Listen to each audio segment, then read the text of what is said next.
Chinese बहू। Chinese बहू हमारी याद तो है ना आपको? भूले तो नहीं ना? हाँ भाई, थोड़ी देर में ही सही, लेकिन चाइनीज बहू की कहानी आ ही गई। क्या हो रहा है ये देश में? चाइना ने तो आतंक ही मचा रखा है। अरे क्या हो गया, क्यों चाइना को कोसता रहता है?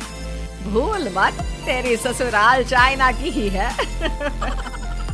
हाँ माँ, पर ये देखना, लड़ाई झगड़े, ये बीमारी, ऊपर से ये देश कितना चालाक है, अंदर न जाने क्या क्या करता रहता है।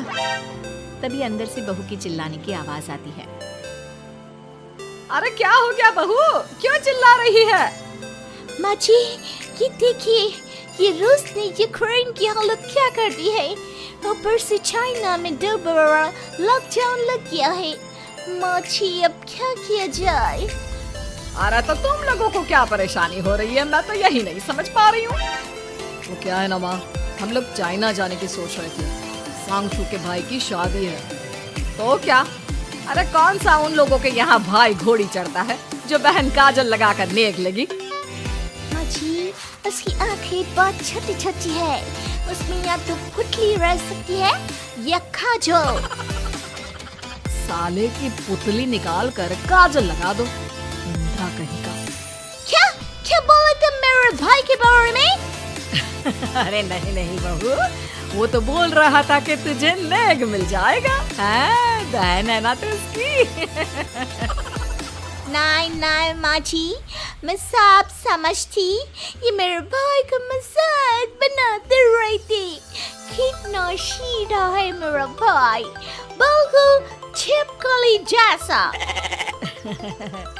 नहीं नहीं बहू, सीधा गाय जैसा होता है।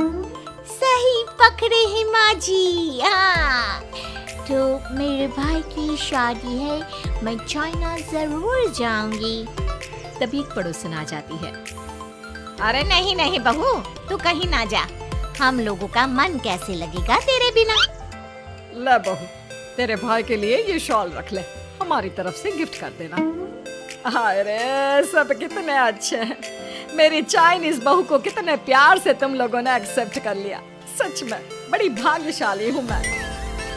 कैसी बात कर रही है? ये तो हम लोगों के देश की खूबसूरती है कि हर किसी को दिल से अपना लेते हैं, बस वो भी दिल से हमें अपना समझे। कैसी बात कर रही है आंटी जी?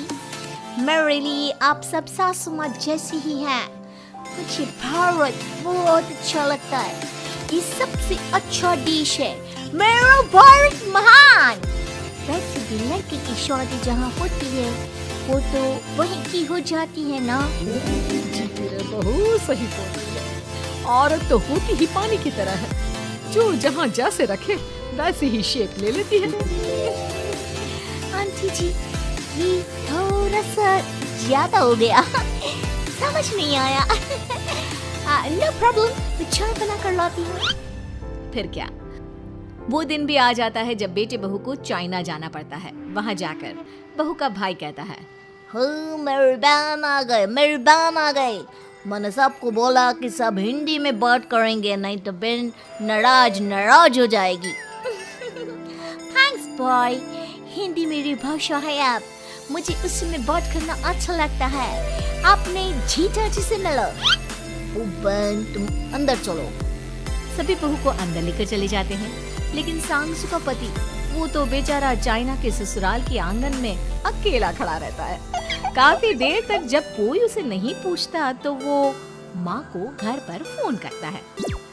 हाँ बेटा, पहुँच गए ना कुशल मंगल?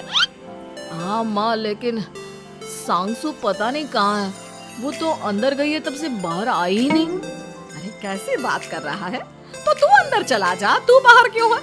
अरे दामाद है तू वहाँ का, उन लोगों ने तुझे बिठाया, चाय पानी कुछ नहीं पूछा?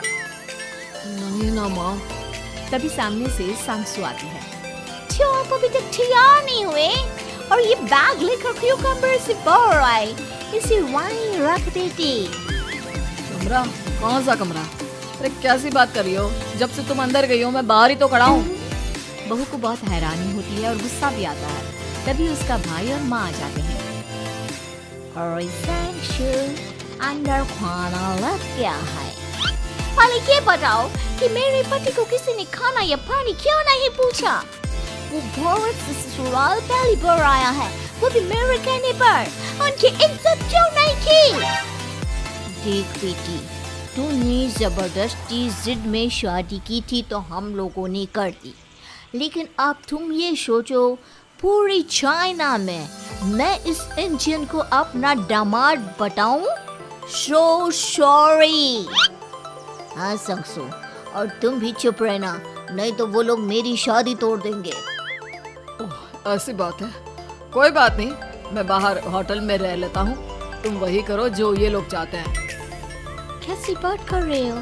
शादी के बाद पति जैसा भी हो, जो भी हो, पति होता है।